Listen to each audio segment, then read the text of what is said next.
मेरे रहते संविधान से आरक्षण नहीं हटने वाला, चाहे आप कितना भी जोर लगा लें Munshi ji.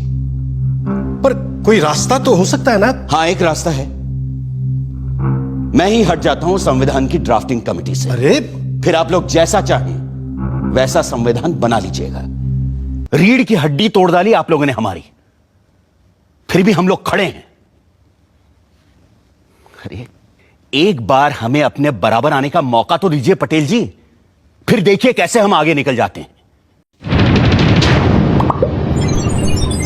Long day with the constitution, Bhimrao.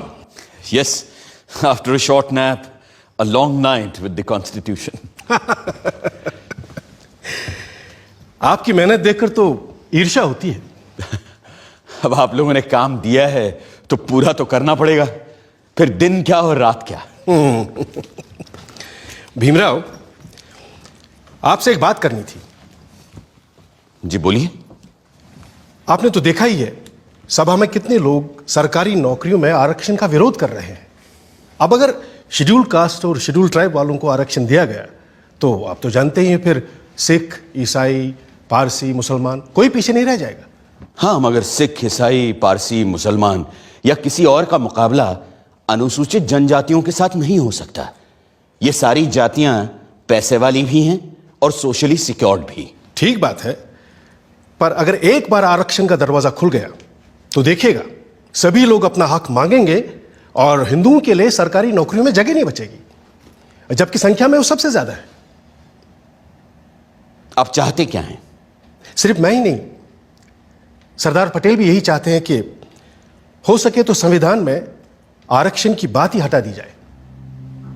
मेरे रहते संविधान से आरक्षण नहीं हटने वाला, चाहे आप कितना भी जोर लगा लें मुंशी जी। पर कोई रास्ता तो हो सकता है ना? हां, एक रास्ता है। मैं ही हट जाता हूं संविधान की ड्राफ्टिंग कमेटी से। अरे फिर आप लोग जैसा चाहें वैसा संविधान बना लीजिएगा। सुनिए भीमराव, भीमराव सुनिए तो। उस दिन से डॉक्टर अंबेडकर ने संविधान का मसौदा बनाने का काम बंद कर दिया और यह भी संदेशा भेज दिया कि वो ड्राफ्टिंग कमेटी से ही नहीं, लॉ मिनिस्टर के पद से भी इस्तीफा दे देंगे। ऐसे गुणी, मेहनती और जिम्मेदार इंसान के जाने की आशंका से खलबली मच जाना लाजमी था। अब एक ही रास्ता सामने था और एक ही संकट मोचक।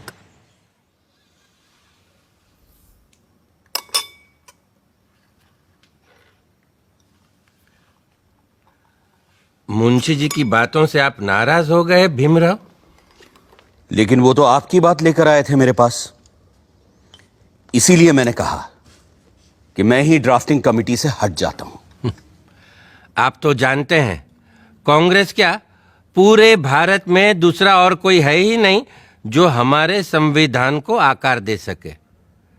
खुद बापू भी यही कहा करते थे। लेकिन आप उनकी बात मानते कहां हैं पटेल जी? गांधी जी पिछड़ों को रिजर्वेशन देने की मेरी तजवीज से सहमत थे। पंडित नेहरू ने तो खुद पंडित होते हुए भी यह कहा कि सदियों से हिंदुओं ने निरीह अछूतों और आदिम जातियों को बेबसी, दरिद्रता और अशिक्षा में रखा। फिर अगर हमें उन्हें सबके साथ बराबर लाना है तो हमें उन्हें स्पेशल ट्रीटमेंट देना ही होगा।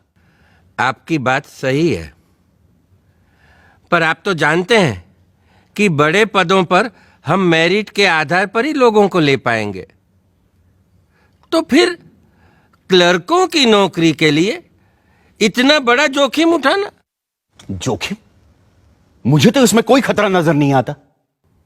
खतरा यह है कि अगर हमने एक विशेष वर्ग को आरक्षण दे दिया तो बाकी के लोग भी आरक्षण की मांग करेंगे और भारत भर में जातिवाद का यह जहर फैलता जाएगा।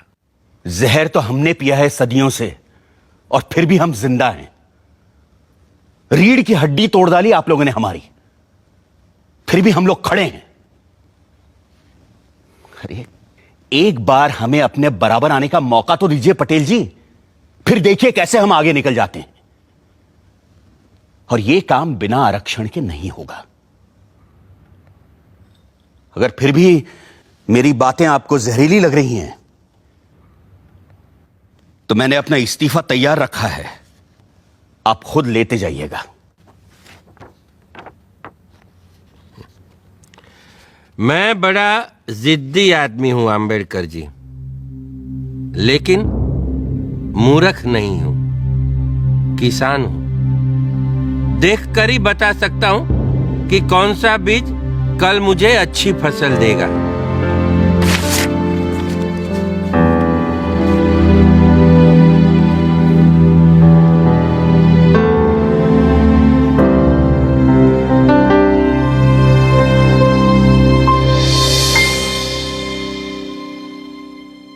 इस तरह डॉक्टर अंबेडकर भी रहे और शेड्यूल्ड कास्ट्स और शेड्यूल्ड ट्राइब्स के लिए दिए गए रिजर्वेशंस भी।